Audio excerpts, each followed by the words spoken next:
बात बच्चों, आज मैं आप लोगों को हिंदी व्याकरण से सर्वनाम पढ़ाने जा रही हूँ। इसके पहले मैंने आप लोगों को संज्ञा और संज्ञा के भेद के बारे में बताया था कि संज्ञा किसे कहते हैं और उसके कितने भेद होते हैं। आज हम आप लोगों को सर्वनाम और उसके भेदों के बारे में बताएंगे कि सर्वनाम का शाब्दिक अर्थ क्या होता है। सर्वनाम का अर्थ होता है सबका नाम, अर्थात जो शब्द सबके नामों के स्थान पर प्रयुक्त होने लगते हैं या हो सकते हैं उन्हें हम सर्वनाम कहते हैं। दूसरे शब्दों में संज्ञा के स्थान पर प्रयुक्त होने वाले शब्द सर्वनाम कहलाते हैं। सर्वनाम की उपयोगिता। सर्वनाम भाषा को सहज, सुंदर और सुविधाजनक बनाते हैं। उदाहरण के लिए सर्वनाम के बिना भाषा की स्थिति कैसी होती है। क्या है कि सर्वनाम के बारे में कि सर्वनाम का अर्थ क्या होता है। सर्वनाम का अर्थ होता है सबका नाम। बच्चों, हमने बचपन से ही पढ़ा है कि संज्ञा और सर्वनाम किसे कहते हैं। तो सर्वनाम, संज्ञा के बदले जो शब्द आते हैं उसे हम क्या बोलते हैं, उसे हम सर्वनाम की उपाधि देते हैं। तो सर्वनाम की उपयोगिताओं के बारे में यहाँ पे बताया गया है कि सर्वनाम भाषा को सहज, सुंदर और सुविधाजनक बनाते हैं।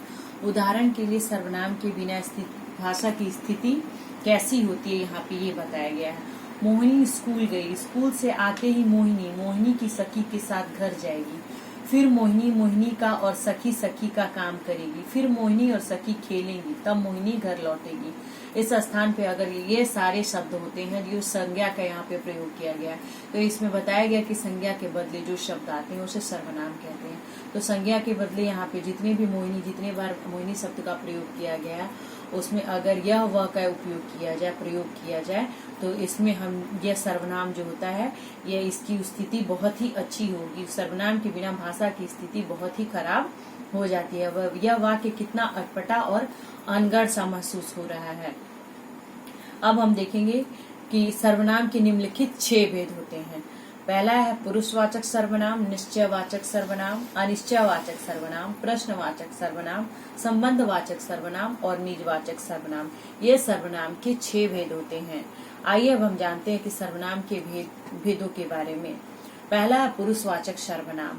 किसी भी प्रसंग में वक्ता के सामने 3 प्रकार के पुरुष आते हैं। किसी भी प्रसंग में या वाक्य में वक्ता के सामने 3 प्रकार के पुरुष आते हैं। पहला वह स्वयं है, दूसरा सुनने वाला है और तीसरा कोई अन्य व्यक्ति जिसके बारे में बातचीत हो रही है। हिंदी में प्रचलित उत्तम पुरुष सर्वनाम, मध्यम पुरुष सर्वनाम और अन्य पुरुष सर्वनाम निम्नलिखित होते हैं। तो इसके बाद उत्तम पुरुष के बारे में हम जानते हैं कि उत्तम पुरुष यहाँ पे बताया गया 3 प्रकार के होते हैं। जो वो सुनने वाले स्वयं होते हैं, सुनने वाले होते हैं वो स्वयं होते हैं, या फिर तीसरा कोई अन्य व्यक्ति होता है। तो इस प्रकार से 3 प्रकार के पुरुष होते हैं। पुरुष के बारे में बताया गया है। तो पहला है उत्तम पुरुषवाचक सर्वनाम। बोलने वाला, लिखने वाला, वक्ता या लेखक। अपने से संबंध रखने वाले जिन सर्वनामों का प्रयोग होता है उसे हम उत्तम पुरुषवाचक सर्वनाम कहते हैं।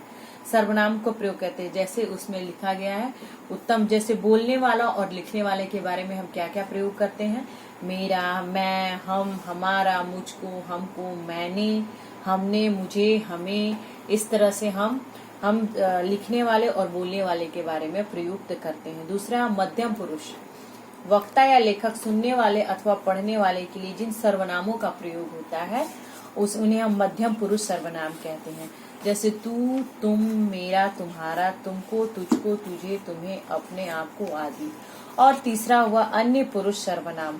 वक्ता या लेखक सुनने या पढ़ने वालों के अलावा अन्य व्यक्तियों के लिए जिन सर्वनाम का प्रयोग करते हैं, यानी 2 वक्ता, सुनने और पढ़ने वाले 2 होते हैं और तीसरा जो होता है वो क्या होता है, व्यक्तियों के लिए, अन्य व्यक्तियों के लिए जिसका उपयोग किया जाता है, जिन सर्वनाम का प्रयोग किया जाता है उसे हम अन्य पुरुष सर्वनाम कहते हैं।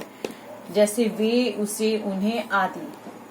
आप, तू। हिंदी में आप का प्रयोग तो निजवाचक के रूप में होता है, अर्थात मध्यम पुरुष के लिए होता है।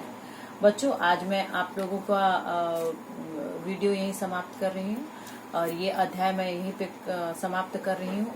अगले अध्याय में मैं आप लोगों को सर्वनाम के दूसरे भेदों के बारे में बताऊंगी। तब तक आप इसे पढ़ें और समझें।